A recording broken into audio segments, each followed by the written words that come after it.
এইবাৰ আৰক্ষীৰ জালত পৰিছে খোজ আৰক্ষী বিষয়া। এইজন আৰক্ষী বিষয়া যে আৰক্ষীৰ জালত পৰিছে। ধুবুৰী আৰক্ষীয়ে গ্ৰেপ্তাৰ কৰিছে ৰাকিবুল ইছলাম আহমেদ নামৰ আৰক্ষী বিষয়াজনক। অৰুণোদয় আঁচনিৰ নামত বিভিন্ন সময়ত বিভিন্নজনৰ পৰা ধন সংগ্ৰহ কৰাৰ অভিযোগ আছে এইজন আৰক্ষী বিষয়াৰ বিৰুদ্ধে। আৰু অৱশেষত ধুবুৰী আৰক্ষীয়ে আটক কৰিছে এইজন ৰাকিবুল ইছলাম আহমেদক। এই মুহূৰ্তত দৃশ্যাংশ আগবঢ়াইছো আমি। এবাৰ খোদ আৰক্ষীৰ জালত পৰা দেখিবলৈ পোৱা গৈছে।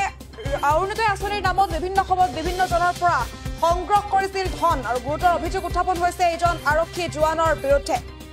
দৃশ্যাংশ আমি দেখুৱাইছো এই মুহূৰ্তত ধুবুৰীত এবাৰ আৰক্ষীৰ জালত পৰিছে এজন আৰক্ষী জোৱান। অসম আৰক্ষীৰ বেটেলিয়ান ৰাকিবুল ইছলাম আহমেদক আটক কৰিছে ধুবুৰী আৰক্ষী। আৰু অৰুণোদয় আঁচনিৰ ধন সংগ্ৰহ কৰাৰ অভিযোগত আটক কৰা হৈছে আৰক্ষী জোৱানজনক। গোলকগঞ্জ আৰক্ষী থানাৰ কৰ্মৰত আছিল আৰক্ষী জোৱানজনৰ। বিভিন্ন সময়ত নিজকে বিজেপিৰ মানুহ বুলি পৰিচয় দিয়ে আৰু লগতে বিজেপিৰ মানুহ বুলি পৰিচয় দি উৎকোচ সংগ্ৰহ কৰে। লগতে অৰুণোদয় আঁচনিৰ নামতো ধন সংগ্ৰহ কৰাৰ গুৰুতৰ অভিযোগ আছে এইজন আৰক্ষী বিষয়াৰ বিৰুদ্ধে। আৰু অৱশেষত উৎকোচ বিচাৰি গোলকগঞ্জ থানা উত্তাল কৰিছে সি একাংশ মহিলাই। আমি দৃশ্যাংশ আগবঢ়াইছো এই মুহূৰ্তত। আৰু এগৰাকী অসম আৰক্ষী বেটেলিয়ান ৰাকিবুল ইছলাম আহমেদ পেছাত আৰক্ষীৰ জোৱান হলেও নিজকে কিন্তু বিজেপিৰ বুলি পৰিচয় দি বিভিন্ন আঁচনিৰ হিতাধিকাৰীৰ নামতো ধন সংগ্ৰহ কৰে প্ৰবঞ্চক ৰাকিবুল ইছলাম আহমেদে।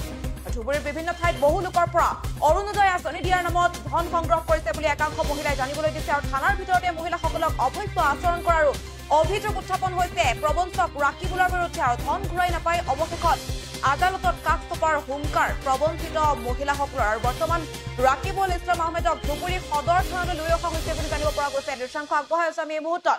এবাৰ খোদ আৰক্ষী জালত পৰা দেখিবলৈ পোৱা গৈছে নিজকে আৰক্ষী হোৱাৰ স্বত্তেও নিজকে বিজেপিৰ মানুহ বুলি পৰিচয় দি বিভিন্ন আঁচনিৰ নামত হিতাধিকাৰীৰ নামত ধন সংগ্ৰহ কৰাৰ অভিযোগ আছে, উৎকোচ হোৱাৰ অভিযোগ আছে। লগতে অৰুণোদয় আঁচনিৰ নামতো ধন সংগ্ৰহ কৰাৰ গুৰুতৰ অভিযোগত আটক কৰা হৈছে এইজন আৰক্ষী জোৱানক। গোলকগঞ্জ আৰক্ষী থানাত কৰ্মৰত আছিল এইজন আৰক্ষী জোৱান ৰাকিবুল ইছলাম আহমেদ। আৰু অৱশেষত ধুবুৰী আৰক্ষীয়ে আটক কৰিছে ৰাকিবুল ইছলাম আহমেদক। আৰু উৎকোচৰ ধন ঘূৰাই বিচাৰি গোলকগঞ্জ থানাও উত্তাল কৰিছে একাংশ মহিলাই। প্ৰবঞ্চিত মহিলাই এইবাৰ আদালতলৈ যাব, আদালতত গোচৰ ৰুজু কৰাৰ হুংকাৰ। প্ৰবঞ্চিত মহিলাৰ ধন ঘূৰাই যদি নাপায় তেন্তে অৱশেষত আদালতৰ কাষ চাপিব। ইতিমধ্যে এজাহাৰ দাখিল কৰা হৈছিল আৰু তাৰ ভিত্তিতে গ্ৰেপ্তাৰ কৰা হৈছে এইজন আৰক্ষী বিষয়া ৰাকিবুল ইছলাম আহমেদক। আৰু এই মুহূৰ্তত আহি পৰিছে কিছু ভাষ্য, আমি ভাষ্য আগবঢ়াইছো।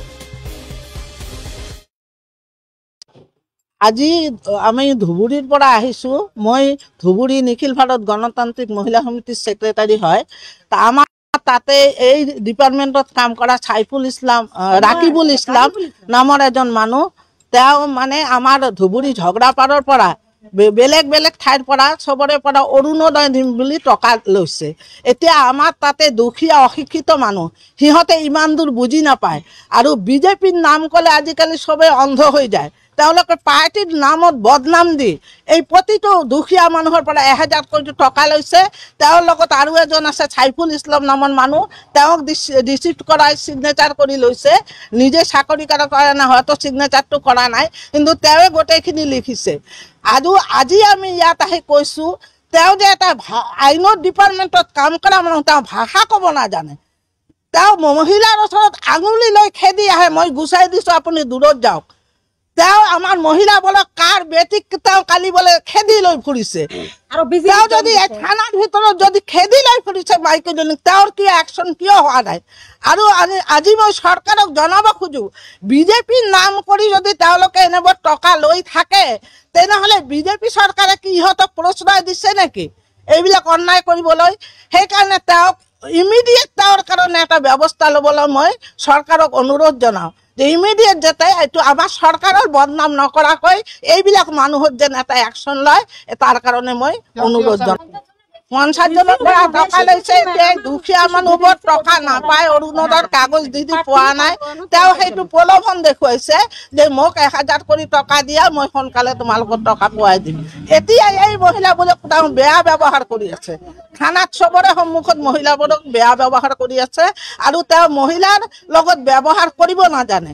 ইয়াৰ বাহিৰেও তেওঁৰ বহুতো বদনাম আমি জানো তেওঁ এটা কৰি ছোৱালী বিয়া কৰি আছে এৰি আছে এইবিলাক কাণ্ড তেওঁ কৰি আছে মুঠতে এইজন মানুহ কেনেকৈ এইখন ডিপাৰ্টমেণ্টত কাম কৰি আছে আমাৰ মানে ভাবিবলগীয়া কথা হৈছে যে তেওঁ ইমান বদনাম কৰি ইমান বেআইনী কৰি কেনেকৈ এইটো ডিপাৰ্টমেণ্টত কাম কৰি আছে সেইকাৰণে আমি চৰকাৰৰ ওচৰত অনুৰোধ ইমিডিয়েট তেওঁৰ বিৰুদ্ধে কিবা এটা একশ্যন যিকোনো খবৰৰ বাবে যোগাযোগ কৰক 7099017330 আৰু 7099017110 নম্বৰত যিকোনো